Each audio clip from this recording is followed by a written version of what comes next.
know what?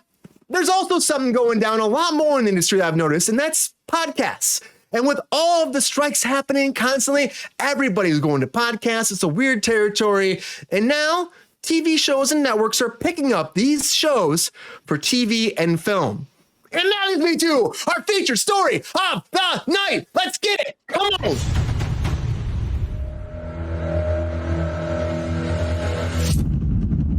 Great ass. What? Great ass, Mike says. Anyway.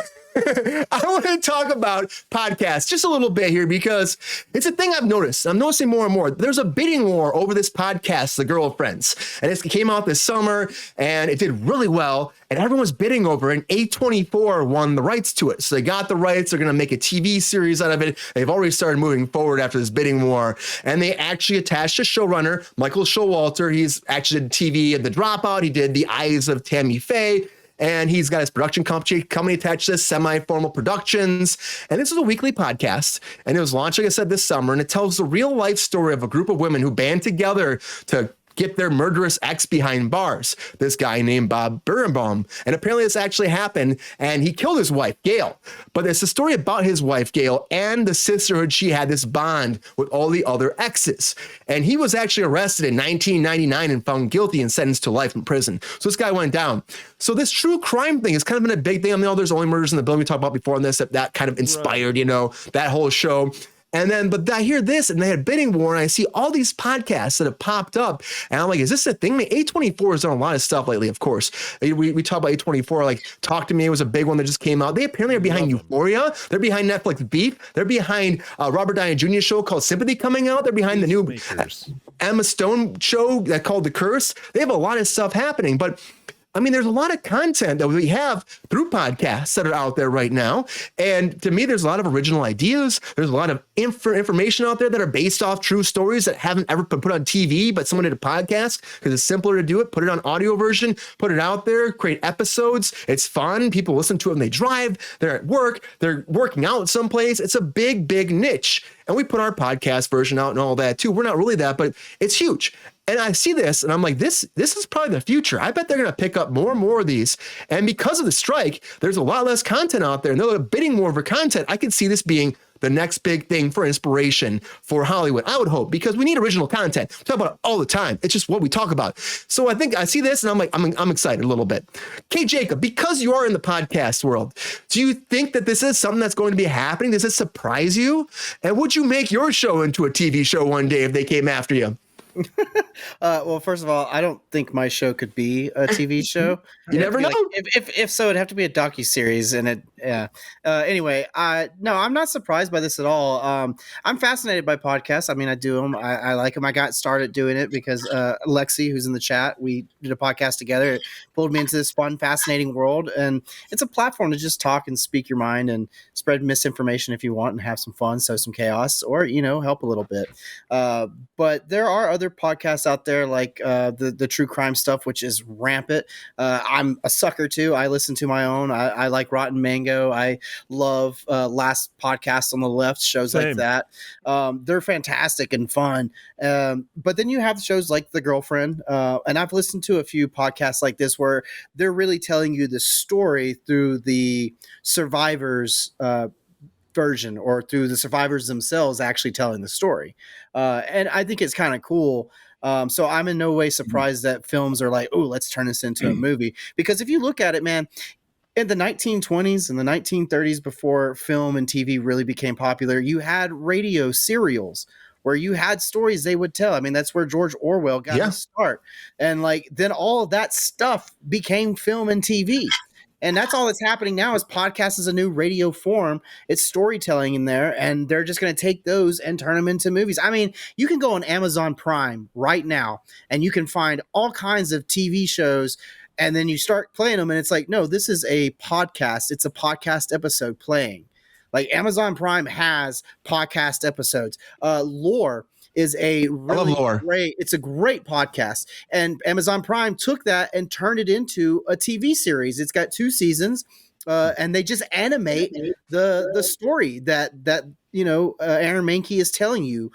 So like it's happened already. It's happened before. So in no way am I surprised by this. And I actually have no issue with this because like some podcasts, like stuff I do and some of the stuff I listen to, like which is like wrestling stuff. It's just people talking about fan stuff. You can't really turn that into shows. But your true crime shit, your fake storybook stuff, the stuff that you do, Brian, like the Pocket FM storytelling stuff, that can easily does that too. can easily be turned into a TV series. And why not? At least it's fresh and original. Hell, that's half the reason why I listen to that stuff sometimes. Just because it's like, yeah, it's a radio show and I'm listening to it, but it's completely fresh and original compared to the shit that I see on TV. So that's exciting. And if TV wants to steal something from podcast world and put something fresh out there, like granted, it's doing what they always do, reboot it, take over. Make it something different. Make it their own. Yeah, it's like it's original-ish. Like, that's what it is. But no, I'm not surprised. There's a lot of good examples. You're right. Yeah, I'm all about it too. There's a lot of good examples there. A lot of this has been happening, but I just see this like fluctuation. I feel like there'll be more of this happening. I just have a feeling because of the lack of content. I feel like there are reality shows coming. Like we have, like we're talking about the Squid Game reality shows happen, but that was already developed before the strike. Fuck reality show. Like, listen, if you're gonna take a podcast, stay the fuck away from reality show.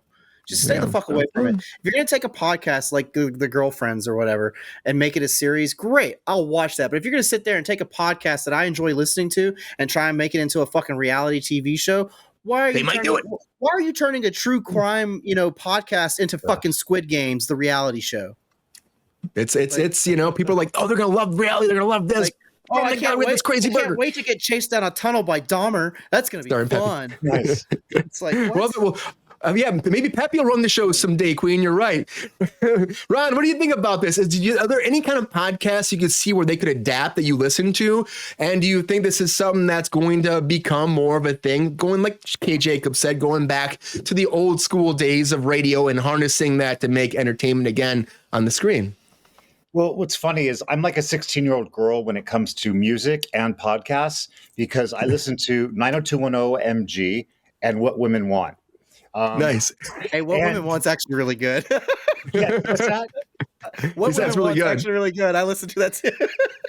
I love the idea, new format, new ideas, just something fresh, rather than a reboot, rather than just rehashing an old script of something else.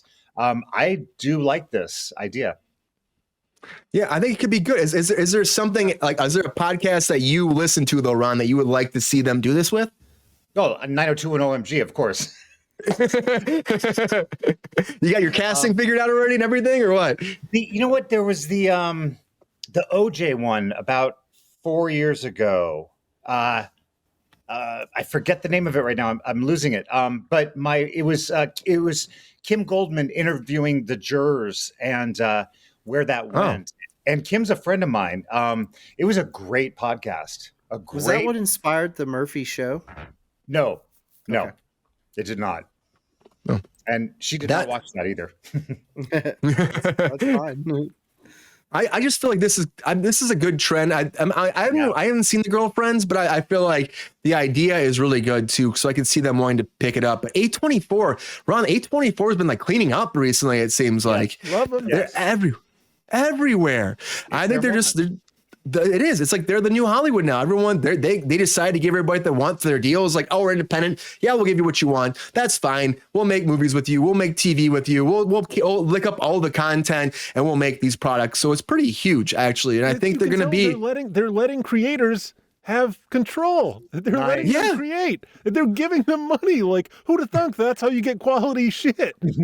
Also, just for people out there in the podcasting world, what you said right now, it reminds me, like, if you actually want to listen to a good podcast, don't just stick to the commercials and the stuff that you see plugged, because yes, some of them are good.